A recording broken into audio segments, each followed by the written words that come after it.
Assalamu alaikum wa rahmatullah ta'ala wa barakatuh. Bonjour mes très chers amis, toujours dans le volet inspiration spirituelle, nous en sommes à la neuvième partie déjà. Je tiens toujours à remercier bien sûr les gens qui suivent ces vidéos et tous les bons commentaires qui y figurent. Merci. Pureté à notre Seigneur qui s'est toujours montré d'une grande clémence et d'une miséricorde envers les peuples. À chaque temps, à chaque communauté vous est venu un messager pour vous proposer la meilleure des directions et pour vous apporter la bonne nouvelle. Qu'à tous celles et ceux qui auront cru et qui auront placé dans leur cœur Allah et qui auront œuvré pour servir sa cause, à tous celles et ceux des croyants qui se seront précipités à nourrir les nécessiteux et à sauvegarder les biens des orphelins, à tous ces gens-là, récompense immense auprès de leur Seigneur qui auront su dépenser de ce que nous leur avions accordé.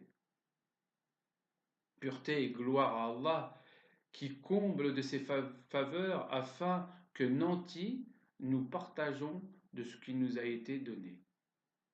De surcroît, il nous accorde salaire immense dans un lieu du paradis où tout sera acquis uniquement par le simple désir. Certains, en revanche, dont le cœur est resté endurci, telle la roche, mais néanmoins n'insultons pas ce minerai qui, par ordre divin, laisse couler les eaux des rivières, mais leur cœur est bien plus dur encore, viendront insinuer que la religion n'est qu'un simple prétexte pour donner des faux espoirs. Ils prétendront que la foi est une invention pour stériliser les esprits et les rendre plus malléables. Répondez-leur, vous avancez des éléments dont vous ne maîtrisez même pas la portée. Allah le Tout-Puissant nous laisse le choix de croire ou non. Il nous laisse libres de nos actes. Mais quant à l'homme, l'arrogant et injuste, il opprime son peuple pour lui soutirer ses biens tout en l'exploitant. Allah, lui, bien qu'il est le Tout-Puissant, il ne s'adonne jamais à l'injustice. Tout ce qu'il envoie n'est qu'autre un rappel pour des gens oublieux.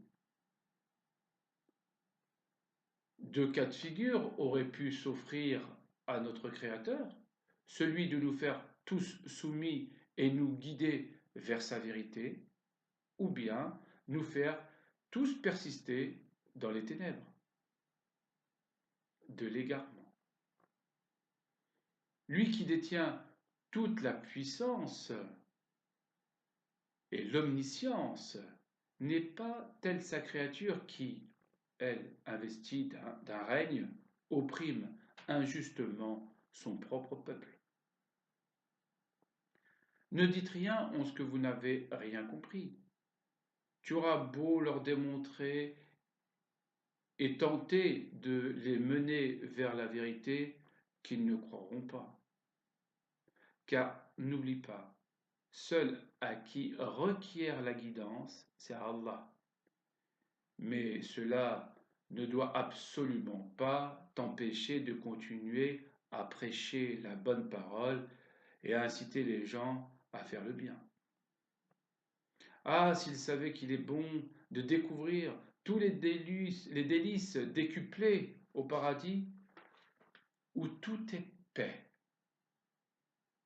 Regarde et comprends bien, si Allah retire du paradis tous ses délices et ses bienfaits qui le composent, et ne le limiterait qu'à un lieu où règne la paix, eh bien, tout se battrait pour recouvrer ce sentiment. N'as-tu pas vu dans le regard d'un nourrisson toute la joie et la sérénité qu'il dégage, et comme il illumine autour de lui? Soyez reconnaissants avec vos pères et vos mères. Jamais tu ne pourras remplacer ce que a enduré ta mère pour te maintenir en vie et tous les sacrifices qu'elle aurait accomplis pour toi. Quoi que vos parents vous fassent, même s'ils devenaient vos pires ennemis, restez toujours avec eux d'une bienséance, récompense tel le martyr qui donne sa vie pour Allah à celui qui aura su avoir le meilleur des comportements envers ses géniteurs. Par la voie droite qui s'est distinguée de l'égarement, par ta puissance et ta sagesse, Allah toi seul sait quand tu dois mettre terme à tes créatures. Tu connais leur début et leur fin. Soyons de ceux qu'Allah, dès qu'il nous a guidés, aura agréé nos actions. Car seules les actions acceptées de lui ne doivent être accomplies et adressées rien que pour lui. Cette femme qui, jetée d'une falaise par son mari pour acquérir son héritage, tombe, mais se rattrape dans sa chute par un enchevêtrage de branches. Allah n'a pas désiré lui ôter la vie. Regarde maintenant ce qu'elle découvre, que le compagnon à qui elle faisait confiance n'est qu'autre qu'un criminel notoire et avide. C'est elle à qui grâce a été donnée pour retourner l'arme contre lui. C'est pourquoi qu'il faut avoir en tête que la mort vous frappe plus de 5 fois par jour, et dès que l'ordre lui sera donné, elle s'emparera de votre âme. Louez Allah votre Seigneur pour qu'il vous épargne dans un premier temps l'agonie. Priez et louez Allah de votre vivant et demandez-lui quand l'inéluctable vous surprendra de faire sortir votre âme du corps aussi docilement que la douceur du coton. Louange et prière infinie pour celui qui n'aura de cesse de nous combler de ses faveurs. N'oublie pas que la faveur qui n'a aucun prix, c'est celle qu'il vous a permis de vous guider vers lui en n'adorant que lui. Alors, que vous soyez même les plus démunis, louez le Seigneur qui vous offre cette possibilité de recueil adressée rien qu'à lui. Ne vous montrez guère arrogant dans votre attitude. Allah en a en horreur. Il déteste celui qui se pavane et veut se montrer supérieur à ses semblables. Cet homme d'affaires, à qui de nombreuses sociétés lui appartiennent, se tient d'une manière arrogante devant ce nécessiteux, qui lui demande l'aumône. Non seulement il fait fi de ne pas l'apercevoir, mais il hausse les épaules. L'indigent d'un ton calme lui dit: Tu sais d'où tu viens au moins? Le riche de répondre: Oui, d'un homme et d'une femme bien fortunés.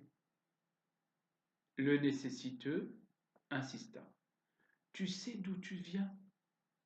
Embarrassé, le riche: Je te l'ai déjà énoncé. Humblement, le pauvre de répondre: Tu es issu de deux endroits d'une nation qui pourraient être les endroits les plus infects. Le riche, en colère: Parle pour toi, misérable, moi je suis né dans une riche capitale.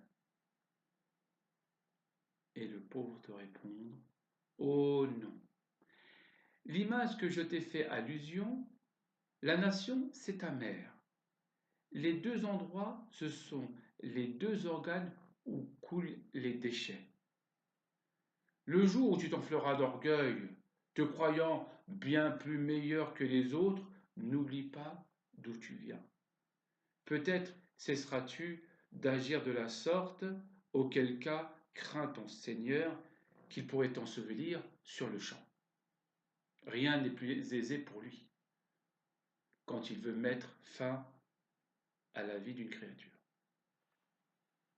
Ne sois pas l'instrument de Satan, Shaitan, qu'il se raille de toi. L'homme fut terriblement étonné de toute la clarté d'esprit que cet homme abritait. Qui t'a enseigné tout cela? Allah, qui est mon Seigneur et le tien. Crains-le. Et il disparut. L'homme comprit plus tard qu'il avait eu affaire à un ange qui avait revêtu les traits d'un indigent. Quelque temps après, l'homme vendit toutes ses entreprises, distribua tous ses biens aux nécessiteux et fut des gens qui parcourent la terre en quête de vérité et de soumission. Et pourtant il en fut peu pour qu'il soit compté du nombre des damnés. Mais Allah envoya un ange, car il est plein de mansuétude et de miséricorde, afin qu'un comportement se parfait. À celui qui prétend que son âme est souillée d'une souillure et qu'il se sente condamné à ne plus mériter la faveur de son Seigneur, qu'il se repente et qu'il reprenne le chemin de l'humilité et de la dévotion. Seul Allah décide des sorts des créatures. Voilà, je vais m'arrêter là. Je continuerai, Inch'Allah, la prochaine fois.